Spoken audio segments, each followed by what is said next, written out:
हिजकिय्येल 47 बाब 47 चैप्टर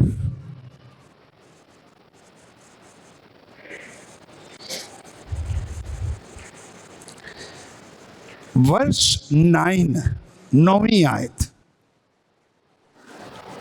लिखा है, और यूं होगा, ये नहीं कि शायद होगा। क्या लिखा है? यूं होगा कि जहां कहीं ये दरिया पहुंचेगा,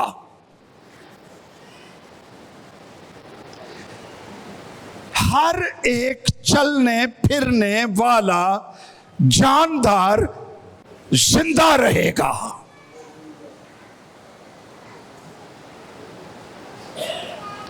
और मछलियों की बड़ी कसरत होगी, क्योंकि ये पानी, ये दरिया का पानी वहां पहुंचा और वो शीरीं हो गया, पानी मीठा हो गया। बस जहां कहीं ये दरिया पहुंचेगा, क्या बख्शेगा?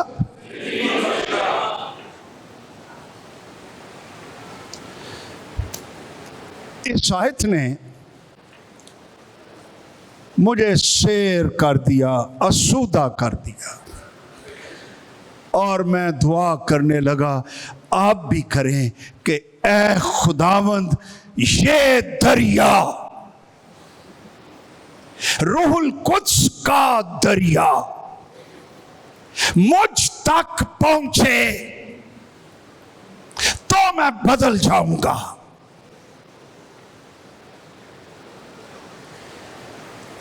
मेरी फैमिली तक पहुंचे,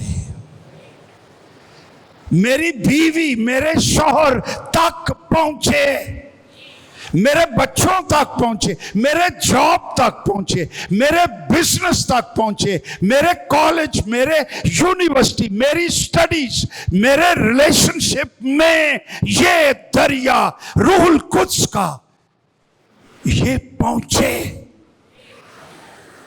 मेरी हुकूमत तक पहुंचे।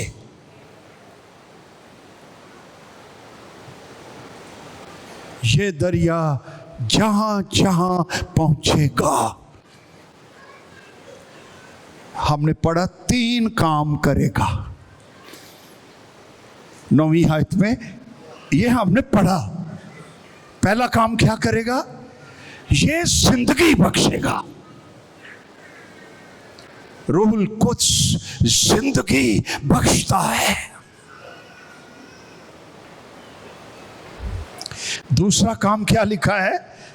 वहां मछलियों की कसरत ही नहीं, बड़ी कसरत होगी। लोग निजात पाएंगे, खुदा की बादशाही में आ जाएंगे।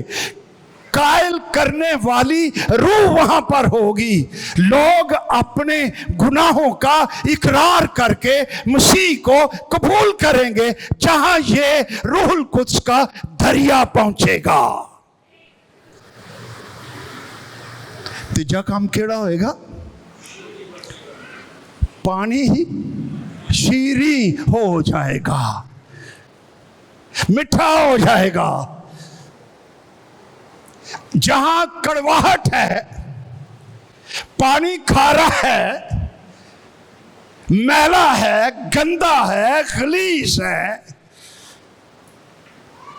ये रूहुल कुद्स का दरिया वहां पहुंचेगा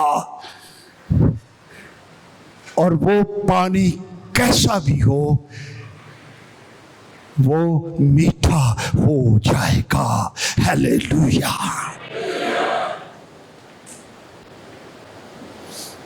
वो था ना, मसीह ने 2 भाइयों को चुना। एक का नाम याकूब, एक का नाम यूहन्ना।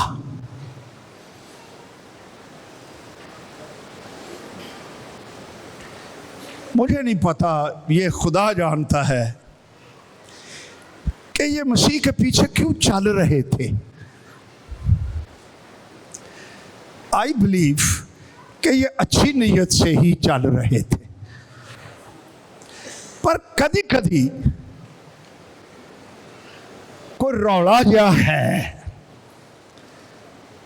एक दिन अपनी मां को ले आए, मुझे नहीं पता घर में क्या गिटमिट मारी, ते मां ते फिर मां ही हुंदी है। मां नूं कहंदे होणगे, अम्मी जी तुसी ना जीसस से बात करो, एक उसकी बादशाही में उसके राइट हैंड और मेरा जड़ा भरा है उसके लेफ्ट हैंड बैठे।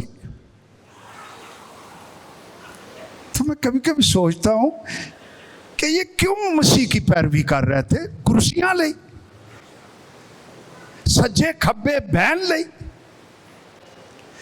एक दिन मसीह के साथ थे और खुदावंद मसीह यरूशलेम की तरफ जा रहा था। ये लूका की इंजील में है, अब जो बताने लगा हूं वो पहले वाली बात मत्ती की इंजील में है। तो इन्होंने देखा, they were very jealous of Jesus. लोगों ने मसीह की वैसी इज्जत ना की जैसी ये चाहते थे कि मसीह की इज्जत होनी चाहिए। तो पता क्या कहते हैं? किसी को याद है? कहते हैं, ऐ खुदावंद, वो जैसे एलिया ने नहीं दुआ की थी आसमान से तो आग नाजुल हुई थी, ते वो सारे जड़े और लोग बादशाह ने भेजे सन वो आग से भस्म हो गए थे।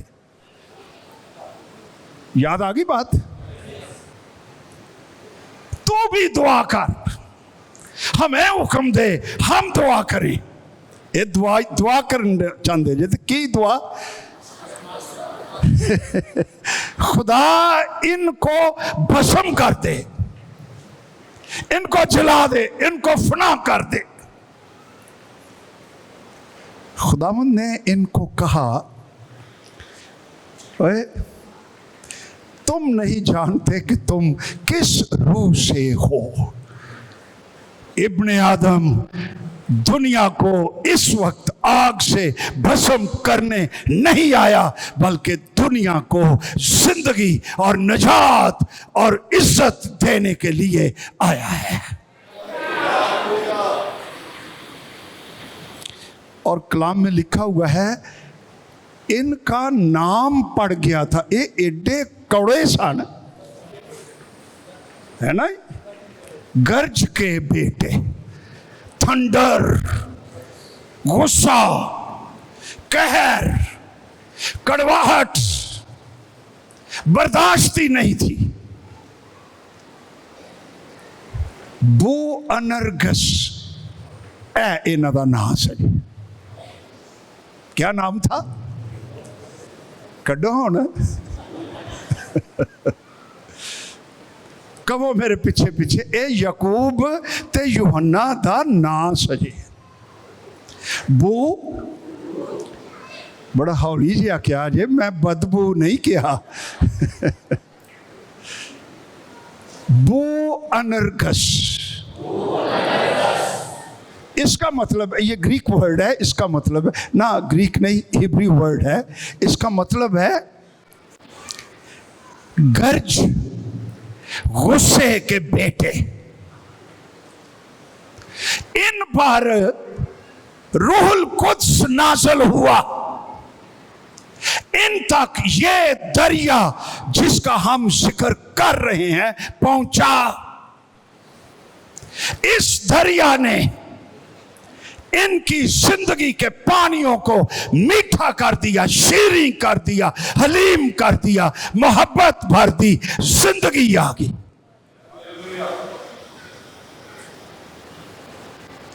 आज भी ये दरिया जहां पहुंचता है इंसानों को शीरी कर देता है। हालेलुया। अब इसको पता है क्या कहते हैं थियोलॉजियंस? यूहन्ना को, याकूब को, इनको कहते हैं द अपोस्टल्स ऑफ लव, मोहब्बत के रसूल। खुदावंद ने इनके किरदार को, इनकी शख्सियत को, इनके मिजाज को इतना चेंज कर दिया, इतना बदल दिया, मौजज़ा ही कर दिया कि ये टोटली चेंज हो गए। तो मेरे दोस्तों, हमें कौन चेंज करता है? रूहुल कुद्स का दरिया जहां पहुंचता है, उस पानी को क्या कर देता है? शीरी कर देता है। क्या आज तू अहियो पंजाबी च इनू टकिया जे, ओ नहीं ये मूँह दा ही कौड़ा है, दिले दा ठीक ही है। ते भाई कलाम में कहंदा है जो कुछ दिल च है ओ ही मूँह ते आउंदा है। अगर कोई ईमानदार साल हा साल से कड़वा है, गुस्सीला है, गुस्सा सा है, वो लगता ही नहीं जब बोले कि ये भी ईमानदार है। आज रूहुल कुद्स के टच से, उसके अंदर दिलों में बस जाने से मेरी और आपकी जिंदगी बदल सकती है। जहां ये दरिया पहुंचेगा, उसके पानियों को शीरी कर देगा, जिंदगी आ जाएगी। और मछलियों की बड़ी है। मेरे को बिस्कुट होंदा, मैं तुहानू दे देना है यार, मीटिंग तो बाद दे दी भाई, को डब्बे 2-4 लिया के रख दे। जिस फैमिली में रूहुल कुद्स की मामूरी होगी, जिस कलीसिया में, जिस ईमानदार में वो रूहुल कुद्स से भरा होगा, कलाम से भरा होगा, यीशु नासरी के खून से, सलीब की कुदरत से भरा होगा, वो रूहें जीतने वाला होता है। ते जिन्हें 16 साल पहला मसीह नू कबूल किया, ते वो अज भी सुका ही है। उसने कभी किसी रूह को गवाही नहीं दी, निजात का पैगाम ही नहीं दिया, उसका दिल ही नहीं करता, वो फड़कता ही नहीं है, वो बताता ही नहीं है कि इस शख्स की जिंदगी अगर ये मसीह के बगैर मर गया तो ये कहां जाएगा। ये अब्दियत के लिए ये जहन्नम में, आग में, शोलों में चला जाएगा, जहां से कभी नहीं निकलेगा। लेकिन अगर मैं इसको यीशु नासरी की सलीब की खबर पहुंचा देता हूं, तो कौन जानता है रूहुल कुद्स इस पर नाज़िल हो, ये कायल हो, ये निजात पा जाए, इसका नाम बर्रे की किताबे हयात में लिख लिया जाए, और जब यीशु राजा आता है, ये शख्स आसमान पर चला जाए, तो इसमें मेरा भी थोड़ा सा हिस्सा होगा। आमीन। रूहुल कुद्स नाज़िल हुआ ही था ना ईद पेंतिकोस्त पर। एक सरमन दिया पतरस ने, जस्ट वन सरमन, सुनने वाले हजारों के हिसाब से खड़े थे, खामोश। रूहुल कुद्स जुम्बिश कर रहा था, रूहुल कुद्स छू रहा था, जब उसने कलाम ख़त्म कर लिया तो लिखा है अमाल की किताब 2 बाब उसकी 37 आयत कि उनके दिलों पर, क्या तेरे दिल ते कदी चोट कदी सट वजी है रूल कुद्स दी?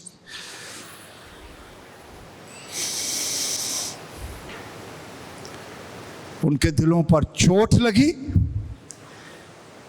और वो पूछने लगे, कहने लगे, ए भाइयों हम क्या करें कि नजात पाएं जिसका जिक्र तुम कर रहे हो? मसीह के वसीला से हमारे कसूर, हमारे गुनाह मुआफ हो सकते हैं।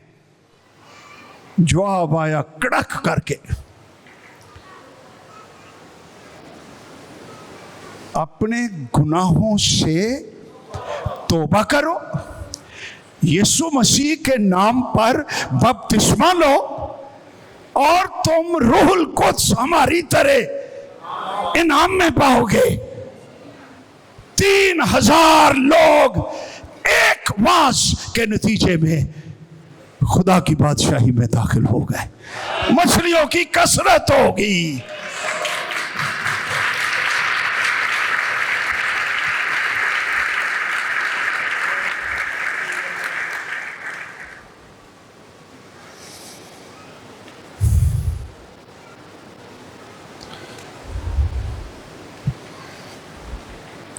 और देखिए कि ये दरिया क्या करता है।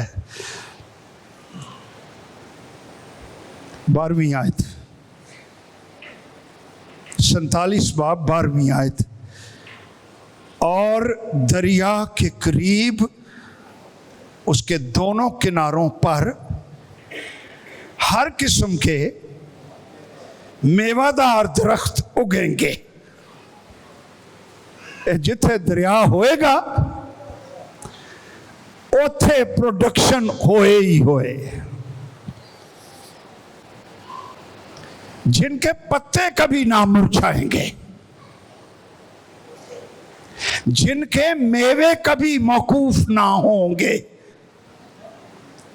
वो हर महीने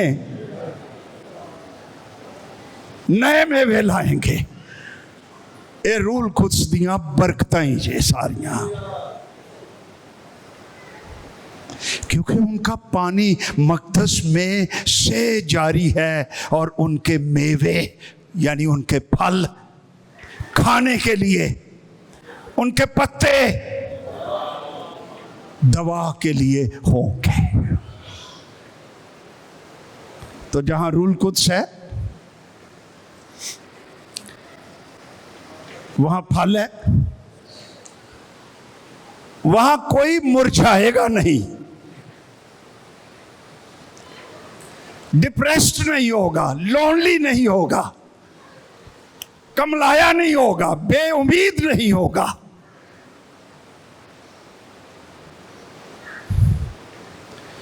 यहां जरा हाथ रखना, एक तरफ और फेरा लगा आए, ज़बूर की किताब निकालो, हम फिर यहीं आएंगे।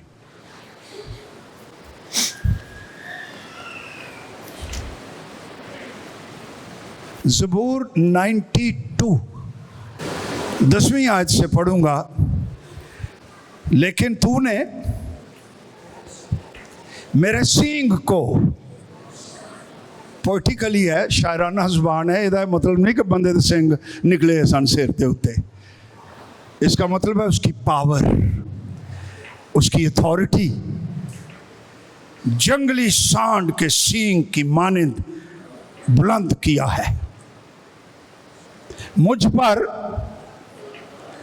ताजा तेल मला गया है, fresh anointing of the Holy Spirit।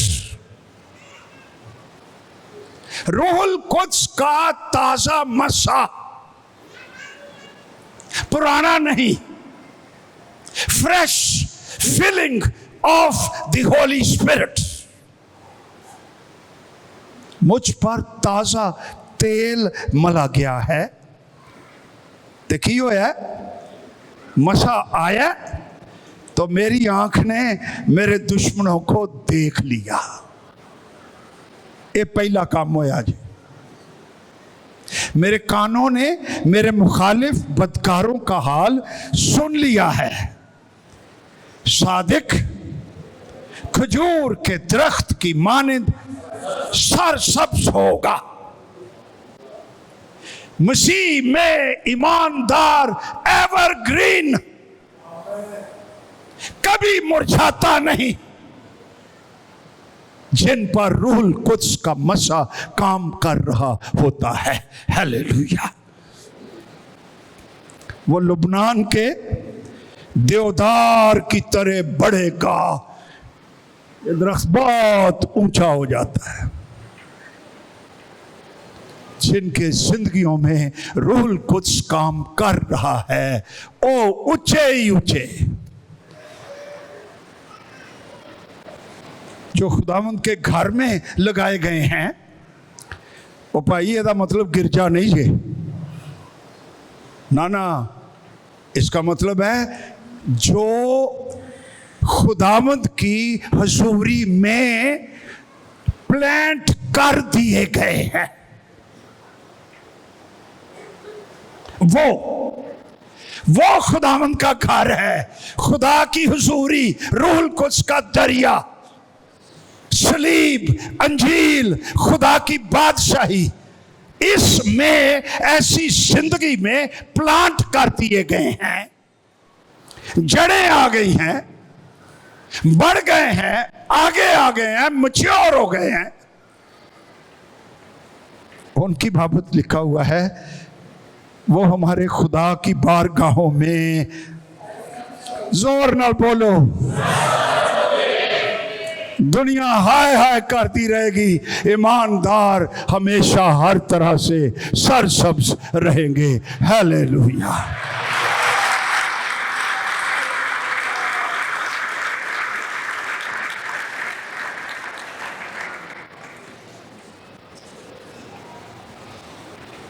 मैं आपको ये बताना चाहता हूँ, जो खुदा के लोग होते हैं, जो मसीह यीशु में होते हैं, जो रूहुल कुद्स से भरे होते हैं, उनके चेहरों पर रौनक और शादमानी और जिंदगी मौजूद रहती है। हालेलुया।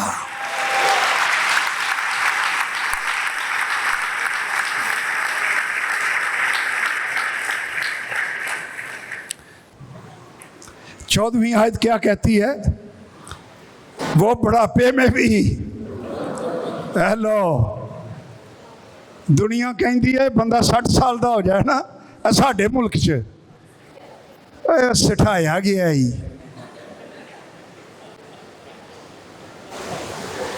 कलामे मुकद्दस फरमाता है, वो बुढ़ापे में भी क्या रहेंगे?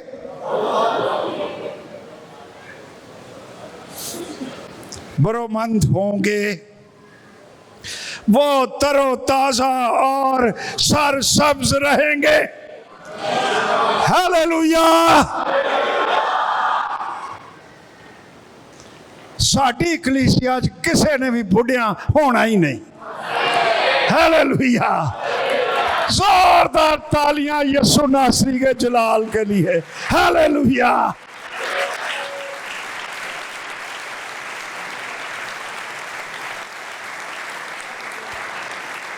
वो तरोताजा सरसब्ज। वाई 15 आयत बताती है क्यों?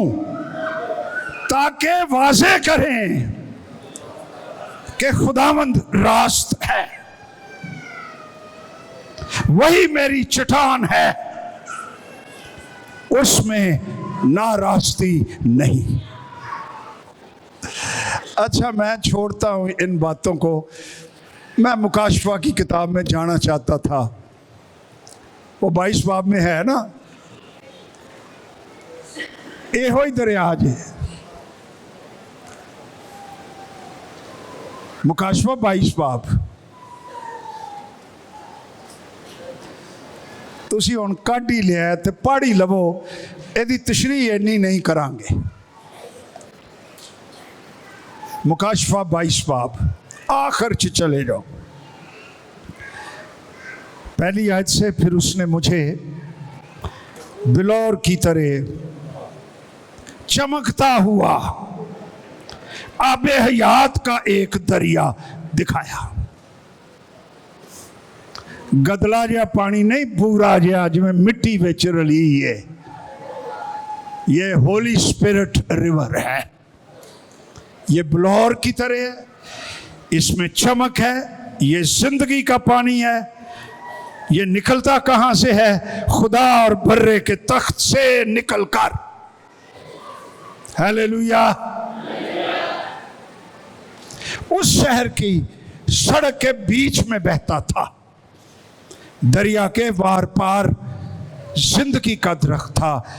उसमें 12 किस्म के फल आते थे, हर महीने में फलता था। हिजकिय्याह की किताब में हमने पढ़ा, वो हर महीने नया फल देता था। ये लफ्ज फर्क है, बात वही है।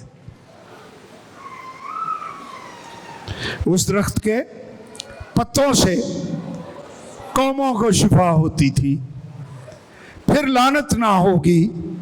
खुदा और बर्रे का तख्त उस शहर में होगा, उसके बंदे उसकी इबादत करेंगे, वो उसका मुंह देखेंगे, उसका नाम उनके माथों पर लिखा हुआ होगा। फिर रात ना होगी और वो चिराग और सूरज की रोशनी के मोहताज ना होंगे। कोई वापडाणु बेल शेल नहीं, सब मुक गया, क्योंकि खुदा उनको रोशन करेगा और खुदा के लोग अब्दुल-आबाद बादशाही करेंगे। हालेलुया। आ जाओ वापस हिजकिय्याह की किताब 47 बाब। ये दरिया हमने पढ़ लिया कि ये बर्रे के तख्त से निकलता है।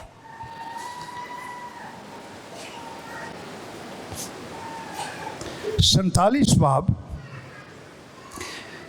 पहली आयत से लिखा है, फिर वो मुझे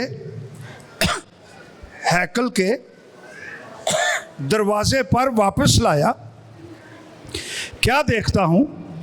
हैकल के आस्ताना के नीचे से पानी मशरक की तरफ निकल रहा है, क्योंकि हैकल का सामना मशरक की तरफ था और पानी हैकल की दाहिनी तरफ के नीचे से मस्बे की जनूबी जानब से बहता था। आस्ताना, इसका मतलब है इन इंग्लिश थ्रेशहोल्ड। थ्रेशहोल्ड का मतलब है दहलीज, चौखट, दरवाजे का नीचे वाला हिस्सा। ये दरिया वहां से निकल रहा था। नए अहदनामे में हमारी दहलीज जहां से रूहुल कुद्स का दरिया बहता है, वो खुदा के बेटे की सलीब है। हालेलुया। सलीब से, यीशु के नाम से, यीशु के खून से ये रूहुल कुद्स का दरिया बहता है। फिर ये मस्बे पर की तरफ से बहता है। मस्बा क्या होता है? जहां पर हम कुर्बानियां चढ़ाते हैं। जैसे पौलुस कहता है, मैं मसीह के साथ मसलूब हुआ हूँ, अब मैं जिंदा ना रहा बल्कि मसीह मुझ में जिंदा है, और अब मैं जो जिंदगी गुजार रहा हूँ वो खुदा के बेटे पर ईमान लाने से गुजारता हूँ। हालेलुया। हुण तेज तेज 4 गल्लां होर जे, कई तो करो हो जे 4 होर ने।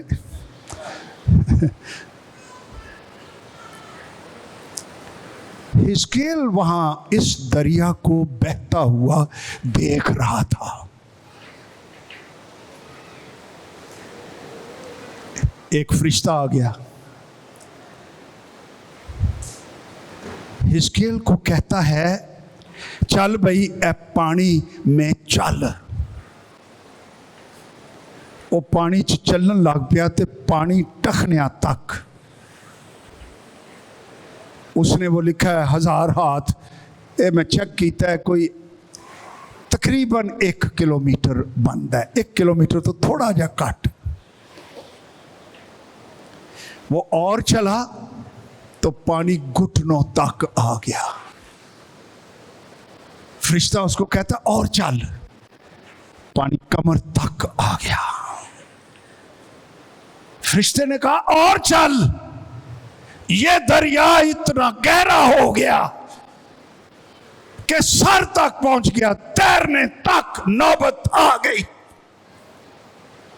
ये 4 गल्लां ने। तो उसने पूछा, ए आदमजाद, क्या तूने ये देखा? क्या इसका तजर्बा तुझे हुआ? तो आज मैं अपने आप से पूछता हूं, तुम अपने आप से पूछो, क्या मुझे रूहुल कुद्स की गहराई का, उसमें चलने का कभी तजर्बा हुआ? टखने तक ये इब्तदा है ईमानदार की कि वो तारीकियों में से निकल आया है, नई पैदाइश मिल गई है, नई जिंदगी आ गई है। अब वो अपने कदमों पर खड़ा हो गया है खुदा की बादशाही में। पानी टखनों तक है और खुदा के साथ चलते रहो तो पानी घुटनों तक। ये दुआ की अलामत है, गोडियों पर ने हो जाना। दुआ करना सीख लेना, उसको एहसास हो जाता है ईमानदार को कि घुटने मजबूत ना हो, दुआया जिंदगी मजबूत ना हो तो आदमी फतह में नहीं चल सकता। ईमानदार डेली, हर रोज, हर सुबह बादशाहों के बादशाह की हुजूरी में गिर जाता है और दुआ करता है और फ्रेश हो जाता है और उस पर नापाक ताकतों का कोई असर और वार नहीं चलता।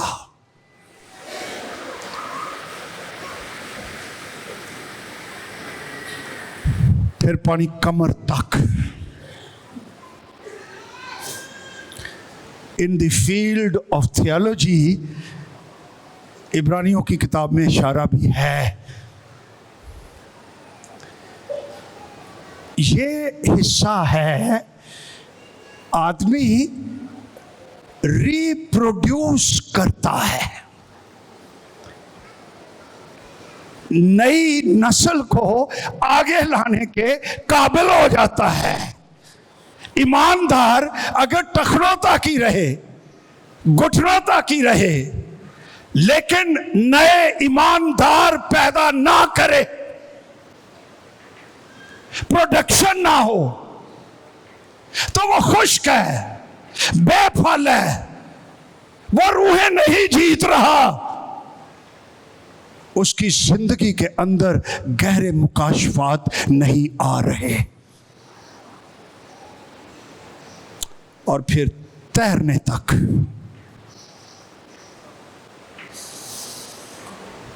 ईमानदार मैच्योर स्पिरिचुअली हो जाता है।